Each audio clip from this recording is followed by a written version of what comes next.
നമസ്കാരം. അത്യന്തം ദുഷ്കരമായ ചില സന്ദർഭങ്ങളിലൂടെയാണ് നമ്മൾ ഈ കൊച്ചു കേരളം കടന്നു പോകുന്നത്.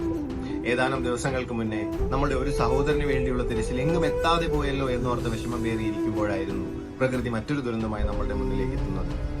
കേരളം കണ്ടതിൽ വെച്ച് ഏറ്റവും വലിയൊരു ദുരന്തം എന്ന് തന്നെ നമുക്കിതിനെ വിശേഷിപ്പിക്കാം. വയനാട്ടിലെ മുണ്ടക്കയത്തിലും ചുരൽമലയിലും ഉണ്ടായിരിക്കുന്ന ഉരുൾപൊട്ടൽ ഒരു സാധാരണ മനുഷ്യന് ചിന്തിക്കാൻ കഴിയുന്നതിലും അപ്പുറമായിരുന്നു. ഏകദേശം 300ഓളം ജീവനുകളാണ് ഇതുവരെ അവിടെ നഷ്ടപ്പെട്ടിരിക്കുന്നത്. ഇത് വെറും ഒഫീഷ്യൽ റെക്കോർഡ്സ്.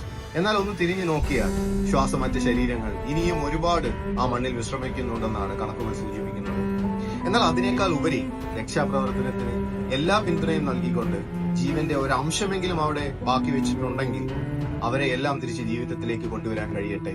മുമ്പ് പ്രളയം വന്നപ്പോൾ നാം എല്ലാം ഒറ്റക്കെട്ടായി നിന്നു, പരസ്പരം സഹായിച്ചു, അതിനെ അതിജീവിച്ചു. പലർക്കും ജീവിതത്തിലേക്ക് തിരിച്ചു വരാൻ മറ്റു ചിലരുടെ സഹായങ്ങൾ വഴിത്തിരിവായി. എന്നാൽ വയനാട്ടിലെ സ്ഥിതി വളരെ വ്യത്യസ്തമാണ്. നമുക്ക് ചിന്തിക്കാൻ പോലും പറ്റാത്ത അവസ്ഥയാണ് വയനാട്ടിലേത്. കാരണം സ്വന്തം എന്നേ കരുതിയ പലരും ഇന്ന് അവരുടെ കൂടെയില്ല. സ്വന്തമായി അവർക്ക് പോകാൻ ഒരു വീടില്ല. തന്റേതെന്ന് കരുതിയ വസ്തുക്കൾ ഇന്ന് എവിടാണെന്ന് പോലും തിരിച്ചറിയാൻ പറ്റാത്ത അവസ്ഥയാണ്. അത്രയും വലിയൊരു ദുരന്തമാണ് അവിടെ സംഭവിച്ചിരിക്കുന്നത്. ഒരു മനുഷ്യന്റെ ആയുസ്സിലെ സ്വപ്നമാണ് ഒരു വീട്. അത് നഷ്ടപ്പെട്ട് നിസ്സഹായരായി നിൽക്കുന്നവരുടെ മുന്നിൽ നമുക്ക് ചെയ്യാൻ കഴിയുന്നത് എന്താണോ അതിന്റെ പരമാവധി നമ്മൾ ചെയ്തേ മതിയാകും. അവരെ ഓർത്ത് സങ്കടപ്പെടുകയോ സഹതപിക്കുകയല്ല നമ്മൾ ഈ നിമിഷം ചെയ്യേണ്ടുന്നത്. ഇൻസ്റ്റയിലും വാട്സാപ്പിലും ഫേസ്ബുക്കിലും എല്ലാം പോയി ന്യൂസുകൾ ഷെയർ ചെയ്തും പ്രേ ഫോർ വയനാട് എന്ന് പറഞ്ഞതുകൊണ്ടൊന്നും നമ്മുടെ ജോലി അവിടെ കഴിയുന്നില്ല. ഒരു സാധാരണക്കാരൻ എന്ന നിലയിൽ ഇത് ബാധിക്കാത്ത ഒരു മനുഷ്യൻ എന്ന നിലയിൽ നമ്മളെ കൊണ്ട് ചെയ്യാൻ പറ്റുന്ന കഴിവിന്റെ പരമാവധി എത്രത്തോളമാണോ അതിൽ നിന്നും ഒരു പടി മുകളിൽ ചെയ്യാൻ ശ്രമിക്കുക.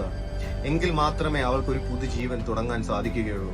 ചിലപ്പോൾ അവർക്ക് അവരുടെ ജീവിതം തന്നെ പുനരാരംഭിക്കാൻ നമ്മളുടെ സഹായങ്ങൾ കൊണ്ട് പറ്റിയെന്ന് വരാം. ദൈവത്തിന്റെ സഹായങ്ങൾ പോലെയായിരിക്കും അവർ ഓരോ സഹായവും കൈക്കൊള്ളുന്നത്.